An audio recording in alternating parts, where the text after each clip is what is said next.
یو څو مبارک حدیثونه او ګټورې ویناوې.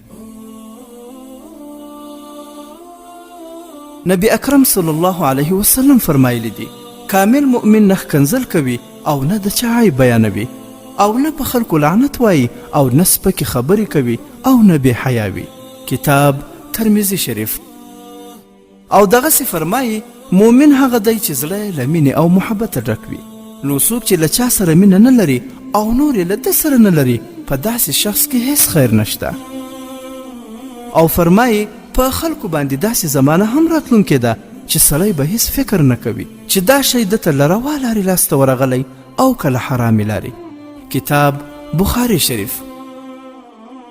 او دغسې فرمایي د خپل ورور په غم خوشحالي مه کوه ځکه چې الله تعالی به پر هغه رحم وکړي او د غم څخه به اخلاص کړي او تا به په غم اخته کړي. کتاب ترمذي شریف.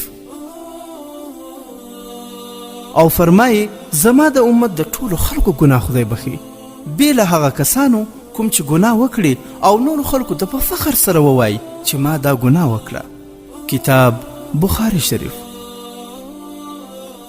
د حضرت عمر رضی الله تعالی عنه ګټورې ویناوې. اول موږ هغه قوم یو چې الله جل جلاله موږ ته په اسلام سره عزت را کړی. که چیرې مو عزت په بل څه کې ولټاوه الله به مو ذلیله کړي.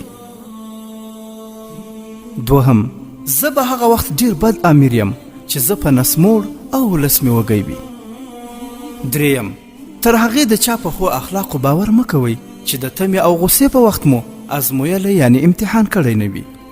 څلورم که غواړئ چې خپل واک په خپل لاس کې وساتئ نو د زړه راز یعنی د زړه حال نورو ته مه وایاست. پنځم د چا په وړاندې د هغه صفت کول د هغه حلالول دي. شپږم د ظالم بخل د مظلومانو سره ظلم دی. د حضرت علی رضی الله تعالی عنه ګټورې ویناوې. اول څوک چې خپل قدر خپله ونه کړي بل یې هم قدر نه کوي. دوهم د چا په بربادۍ مه خوشحالیږئ هسې نه چې سبا له تاسې سره هم داسې وشي. دریم په کوم ځای کې چې ستا عزت نه کیږي هلته مه ځه که څه هم هلته تا ته د طلا په کاسه کې ډوډۍ درکوي. څلورم د هر چا د ایمان معلومات د هغه د وعدو څخه کیږي. پنځم د خپل توان څخه زیات کار مه کوئ خو دومره هم مه بې همته کیږئ چې خپله سستي مو بل چاته اړ او محتاج کړي. شپږم د مظلوم د ښېرا څخه ځان وساته ځکه چې دا ښېرا اسمان ته د شغلې په څیر ځي. حضرت امام ابو حنیفه رحمه الله فرمایي که تا احساس کړه چې د څه شي د زده کولو لپاره اړې نو ځان په جهل او ناپوهۍ کې مه پرېږده او ډېر ژر یې زده کړه. او دغسې فرمایي که د بل حق پر تا وي نو په بیړه او انصاف یې ادا کړه. ځان د نورو په سترګو کې بې ارزشه کوه مه. او فرمایي کړاوونه وزغمئ ځکه دا ستاسې د ګناهونو له امله در باندې راځي. حضرت ابراهیم بن ادهم رحمه الله فرمایي چې وخت آخر شي درې شیان به په مشکل سره پیدا کیږي. د الله لپاره دوستی، حلال رزق او د حاکم یعنی پاچا په وړاندې حق ویل. او دغسې فرمایي څوک چې ډېر ویده کیږي په عمر کې به یې برکت نه وي. څوک چې ډېر خوراک کوي په عبادت کې به یې خوند نه وي.